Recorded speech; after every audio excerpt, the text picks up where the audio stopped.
Kita sa libro sa Revelation chapter 21 verse 3.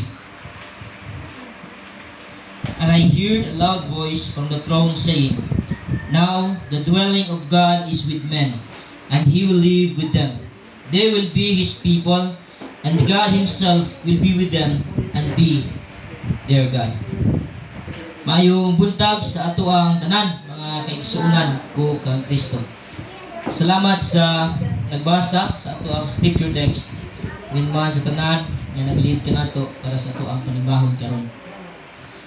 Dunay isa ka istorya gani tingali kini nga istorya nakita na ninyo sa Facebook katong mahilig sa internet. Apan dunay mga pagtulon-an nga pwede natong makuha nini. Kabahin kini sa istorya, kabahin sa missionary o sa usa ka wakwak. Daghan mang mahadlok mo na og balay basta alas 12 na kabasik na iwakwak. Sumala sa pangitabo, usa ka adlaw nga missionary nag-conduct siya Bible study sa usa ka panimalay nga gituohan nga kining mga tawhan na mga balbalon. Sa diha nga niabot ang missionary sa balay, niingon siya, "Ma'am, sir, pwede ba mi nga maghimo o mag-conduct og Bible study sa inyo ha?" Niingon ang wakwak, "Na, mga wakwak na ba mi? Honest po no? Ayaw tapos ningon na. Anon di ako." No? Ningon ang missionary, "Sir, dili man nimo to anang istorya kabahin sa wakwak. Being a missionary, mas mutuo pa mig Biblia." Ningon ang wakwak, "O sige, dayon mo." Dayon sila, nag-conduct sila Bible study. Pagkahuman, basta mag-Bible study ganyan sa naa. Kasi kung hindi human, Timothy mo. Snack! Oh, yung people, ganahan kayo. Nag-snack sila. Nag-anda mawakwak o kanang pagkaon. Ibutangan niya o something na pwedeng magkatakod sa missionary na mahimong wakwak. Human, before nagkaon, before nag-snack, nag-ampo. Di uli, wala matakdi. Sa sige niyang balik, kinugayan, kung panty na siya, snack na sila diretso. Wala na sila ampo-ampo. Naabot ang panahon nga nabantayan sa missionary nga natakdan na dahil siya. Gibasol niya ang pamilya sa mga wakwakon. Ingon siya, "Nganong inyo man kong giingon ani? Nganong inyo man kong gitakdan?" Ingon ang wakwak, "Sir, dugay naman kanamo nga ginapaningkamutan nga matakdan. Pero kato nga panahon wala ni talab ang among gahom. Pero karon basig natakdan ka, tungod kay luyan ang imong mga pagtuo sa Ginoo." Unsay lesson nga atong makuha? Usahay, panahon na to ang mga issue sa palibot, panahon na to ang mga issue sa atong silingan, sa social media, kung wala na to, ginatagaan o pili ang dahog sa mga pag-ampo. Usahay po, nagtuota nga sa atong pagkandak sa mga pagbuhat sa buluhaton sa Ginoo. Kampante ta, kay matungod kay nag-Bible study ta, kampante ta, tungod kay naghimo ta butang para sa Ginoo, abi nato, tanang panahon, kuyog nato ang Ginoo. Doon ay mga butang nga atong ginahimo para sa Ginoo, pero wala nakabantay nga di ay wala nato kauban ang Ginoo. Tingali kini missionary sa diha nag-conduct siya Bible study.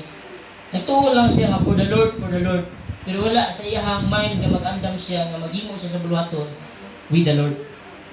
Usahay inana budda sa ato ang realidad sa kinabuhi sa atong pamilya nagtuo ta nga auban ako ang Ginoo. Kauban ako si Lord. Pero pagbantay, kay basig ikaw na lang ang nagtuo nga kauban nimo ang Ginoo. Pero wala diay. Pila ka adlaw ang milabay ang barangay Gakbusan, dunay mga gibati nga kakulba ang uban. Ang uban po dunay mga testimonya nga dunay naglibot-libot sa ilahang mga balay. Ang uban po dunay mga gisulti nga dunay mga makita. Kini nga mga istorya, kini nga mga balita, musugot sa dili ubati kay kabalaka. Tingali ang uban dili lang kayo inana ka grabe ang ilang batian nga pag-worry.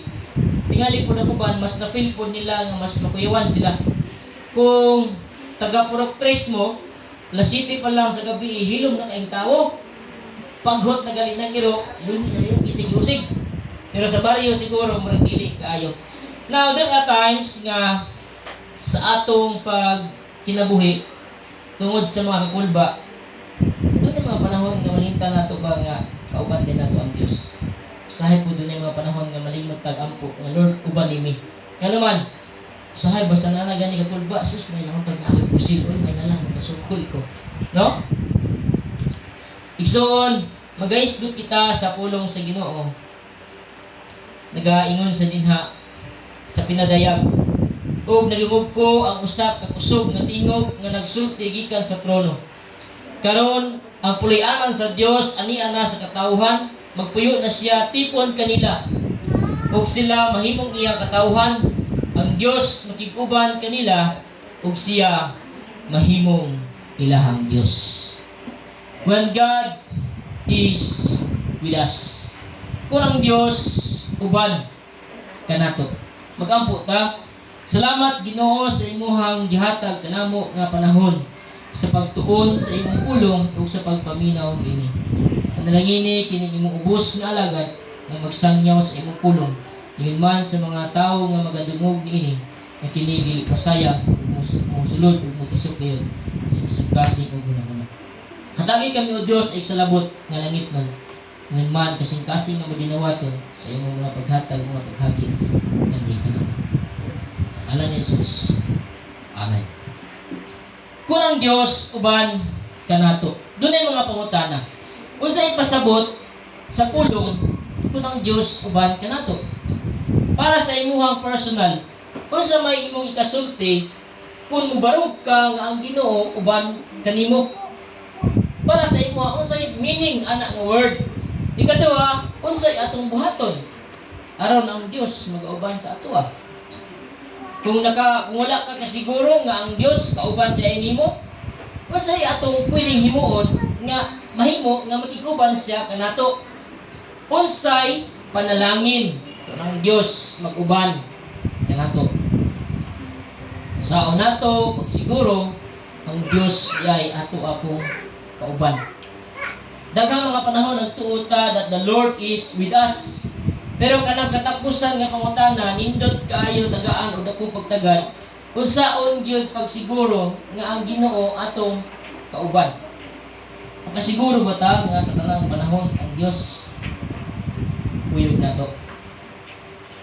Dunay mga sanglitanan, mga example sa karaang tugon nga ang Ginoo nagikuban ngadto kanila taliwala sa mga problema. Si Joseph or si Jose. Si Joseph puno siya sa kalisdanan tungod sa mga panghitabo nga gihimo nga gibudhian siya sa iyang mga igsuon. O dili lalim ka nang traidoron ka sa imong igsuon. Gipasanginlan siya og dili tinuod nga mga sala. Unya gipriso siya.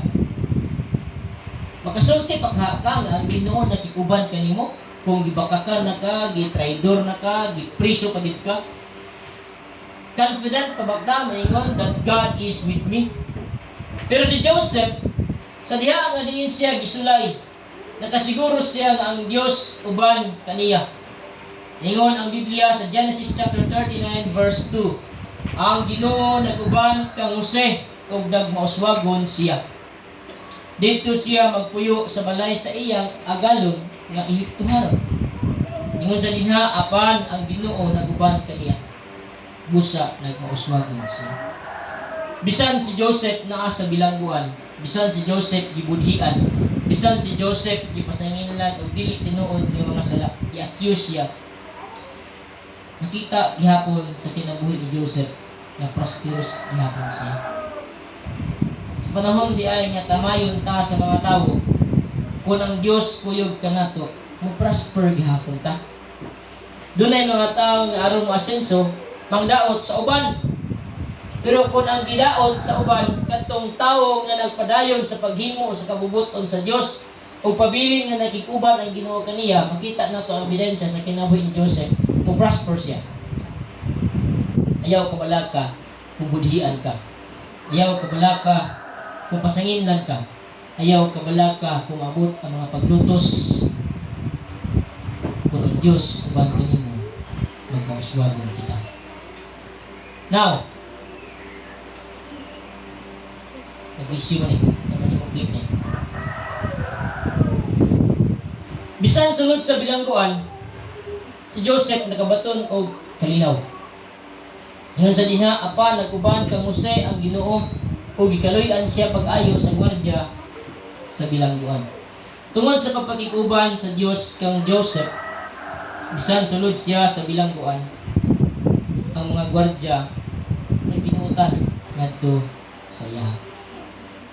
Next, example o hulagway sa tawo nga iubanan sa Dios. Si Moses, sa diha nga gisugo siya nga moadto kang paraon, unsay rason ni Moses ingon siya, Lord, kinsa man ko nga moadto sa hari sa Ehipto aron kuhaon ang mga Israelita. Doon ay mga panahon nga mangutana ta nga iligsugoon ta si Ginoo, Lord, kinsa ra gud ko? Unsa may akong abilidad, unsa may akong kahibalo? Pero ang Ginoo, unsa iyang response? Ang tubag sa Ginoo mao ni, ubanan ko ikaw. Wala maingon ang Ginoo nga wala gi tagaag pagtagad sa Dios kung unsa ang hiyas, kung unsa ang abilidad ni Moises.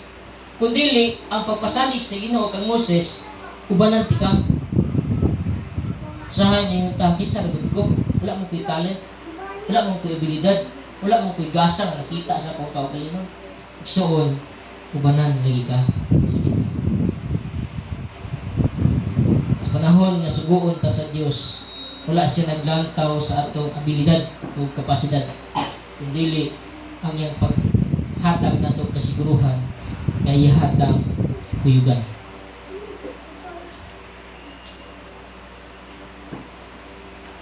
Si Joshua, isaaran siya sa Ginoo nga walay bisan kinsa nga makabuntog, walay bisan kinsa nga makadaot sa iya, tungod kay ang Ginoo maguban sa iya. Ningon ang Ginoo sa Joshua chapter 1 verse 5, walay makabuntog kanimo sa tibuok mong kinabuhi. Maguban ako kanimo ingon sa paguban ko kang Moises, kung dili ko gayud ikaw pakyason o biyaan. Sa panahon nga ang Ginoo atong kauban, walay si bisan kinsa nga makabuntog kanito.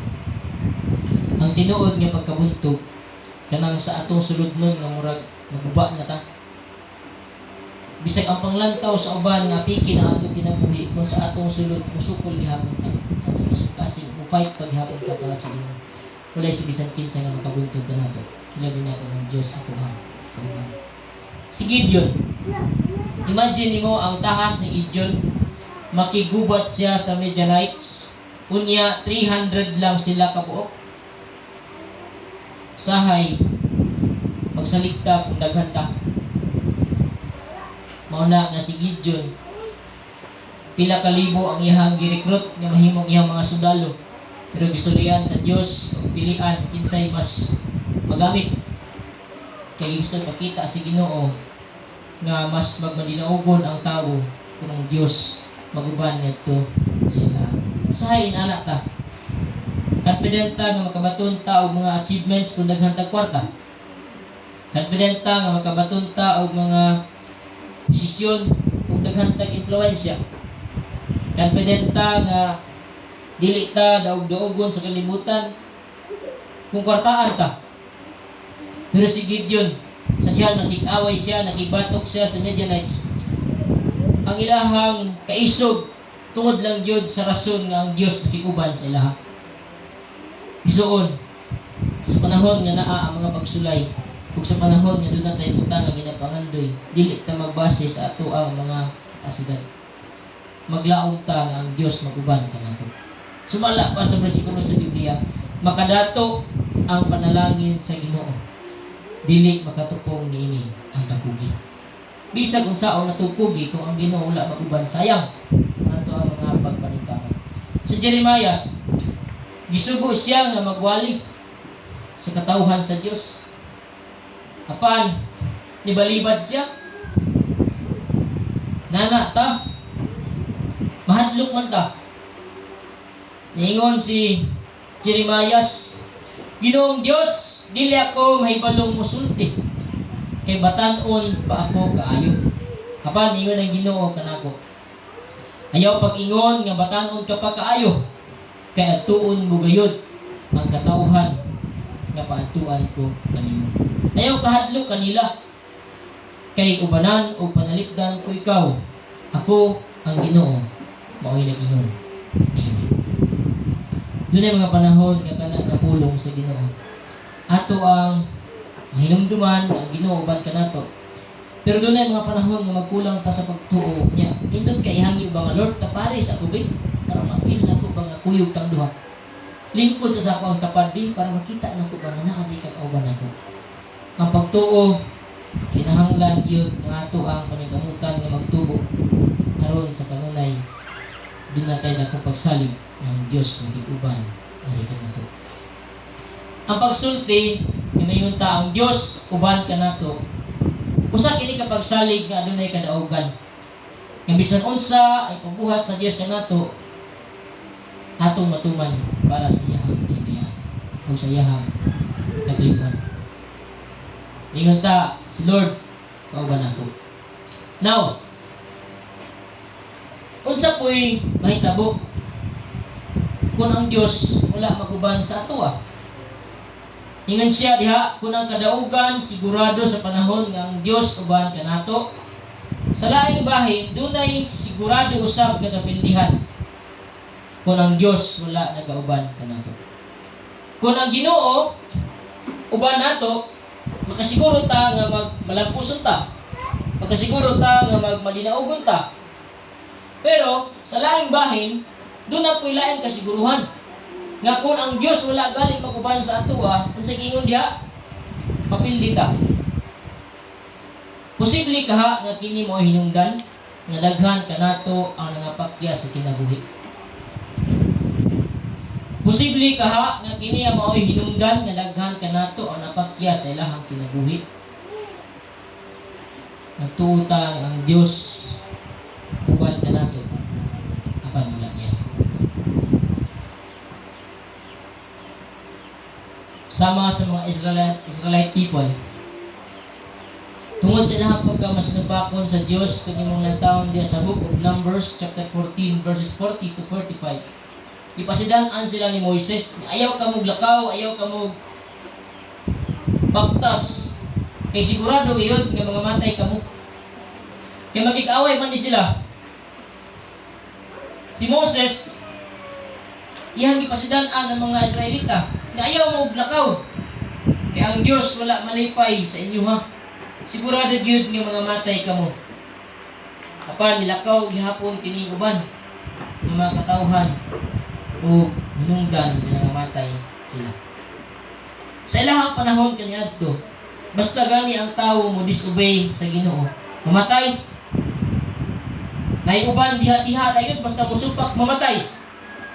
Nakaha karon og inato ako maagi, napagha tay musimba dire. Sa atong panahon karon dili man tingali nga diha-diha kapit kita sa Ginoo. Grasya mo ta karon. Apan ato makita sa ato ang kinabuhi kung masinupakon ta sa Ginoo. Walay panalangin. Sa kung saan ito bukod sa mga panalangin, dili gihapon kayo na ito sinati ang karuhay. Tungod kayo nagpasta na bukod ka sa panalangin. Kaya nilisubay ka, dili malipayo ng ato ang kinabuhi. Daghan ang nagadahom ng Diyos uban kanila apan sa pagkatinuod natin. Sa book of Matthew chapter 7 verse 21 to 23. Ingon sa diha, dili ang tanaw nagaingon kanako, Ginoo, Ginoo. Kasulod sa kinaharian sa langit. Dili ang nagatuman sa kabubot sa akong mahal nga anaa sa langit. Daghan unya ang magaingon kanako niadtong adlaw, Ginoo, Ginoo. Dili ba na naghimo man kami mga propesiya tungod sa imong ngalan? O nagapagula sa mga yawa tungod sa imong ngalan? O nakahimo sa daghang mga milagro tungod sa imong ngalan? O kunya magaingon ako kanila, wala ko gayud kamo. Ikaila. Pahawa kanako kamo mga manguhat o dautan. Daghang panahon nga nagdahom ta sa Dios uban kanato aban lagi. Magbantay ta. Kanus aman kaha ang Dios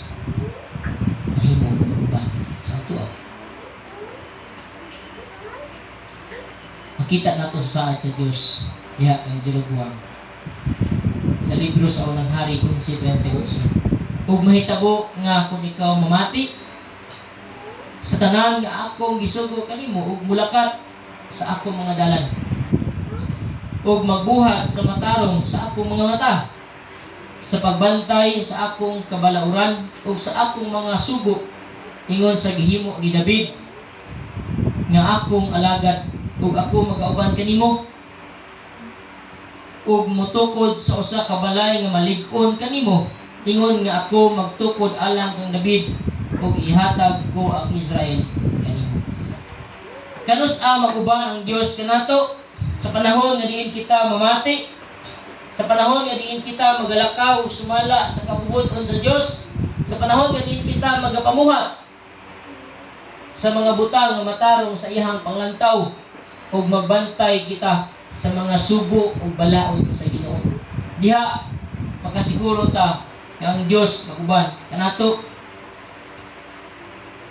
Dili gyud mo uban ang Ginoo kung ang iyang mga alagad maghimo og mga sala. Uban ang Dios kung ang iyang mga alagad mamati, mulakaw, sumala sa kabubuton sa Ginoo, magapamuhat sa gisugo sa Dios ug mabantay sa iyang mga kasuguan. Ang Dios iyod magauban kanato. Sa atong panahon karon, ang Dios magauban kanato. Pinaagi sa pagtuman sa maayong balita nga ihatag ni Kristo. Unya ingon sa Matthew 28 verse 18 to 20. Ug si Jesus miduol ug niingon kanila, kanako ihatag ang tanang kagahom sa langit ug sa yuta.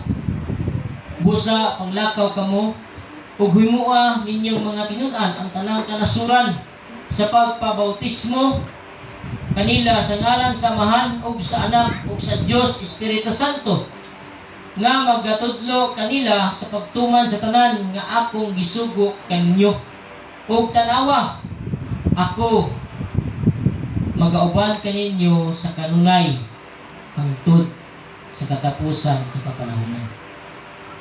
Kung ang alagad sa Dios magapamuhat sa iyahang mga sugo, ang Ginoo magauban kanato kanunay. Kinahanglan nga magpabilin kita sa pulong sa Ginoo. Pinaagi sa pagkinabuhi niini aron ang Dios mag-auban kanato.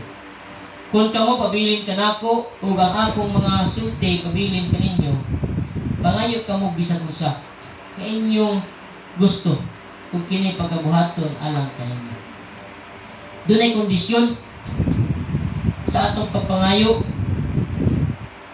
nga ihatag ang bisag unsa kung tumanon ninyo ang akong sugo.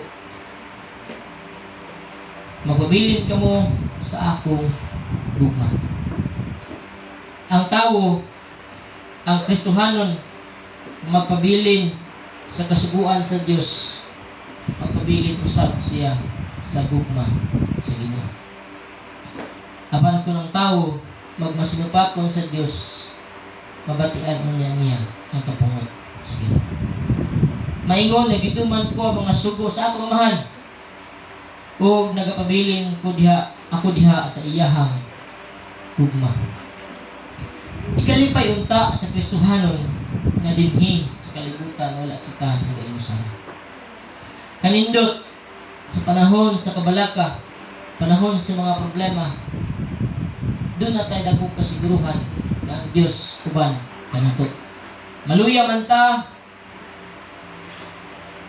apan makabarog tungod kay naa ang Dios nga nakiuban kanato. Ingon ang Hebrehanon 13:5 ngadto sa 6. Bantayi ang inyong pagkinabuhi nga mahigawas kini sa pagkamahigugmaon ug sa lapi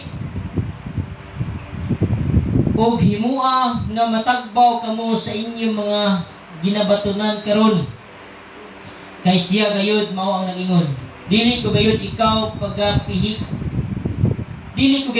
pagapahikabsan ni pagabiyaan. Dili daw ta pagkabsan si Ginoo, dili pud ta niya pagabiyaan. Busa makaingon kita nga masaligon, ang Ginoo mao akong magtatabang, dili ako mahadlok. Kung sa may arang mabuhat kanako sa mga tao. Kung kita nagapabilin sa pagkinabuhi, nga may gawas kita sa mga kasalanan. Kunya ang Dios nagauban kanato kay dili man ta niya pagabiyaan, dili pud ta niya pagapakyason unsa may aran mabuhat sa mga tawo kanato. Igsoon, kung ang Dios uban kanato, unsa pa man ang makababag kanato sa pagtuman sa iyang mga sulok. Sige tag ingon nga ang Ginoo uban man kanato. Nan kung uban man di ang Ginoo sa atoa, unsa pa man di ay ang angay makababag nga dili man ta motuo sa iyang mga sugo. Ingon ang Roma 8:31, busa unsa may ato ikasulti mahitungod niini. Kung ang Dios dapig kanato, kinsa pa man ang batok kanato. When God is with us, who can be against us? Kung ang Diyos makikuban kanatong tanan, ang atong kinabuhi, bisan doon ay mga problema, apan makabarog kung dunay kasiguran. Para ang Diyos nga mapabilin nga uban kanato, atong hinumduman nga mapabilin usab kita sa iyang mga sugo, mapabilin kita usab niya sa iyang lupa. Kung ang Diyos dili na malipay kanato, makasiguro gid ta na doon ay mga consequences nga ano. Pero ang importante, mudul kita kaniya aron nga sa ingon sa panahon na diin kita maluya, kinatay kadangpan. Pagkiason man ta sa tawo, apan ang Ginoo dili gyud pagkis nato. Basta kay kita nakabilin sa iyang pulong. Ayaw pagsalig nga maingon ta ang Dios uban kanato. Siguro igsoon nga kauban gyud nimo siya. Laygon ka sa walay katapusan, Ginoo. Salamat sa imong pulo. Sa ngalan samahan sa Ama, sa Dios Espiritu Santo. Amen.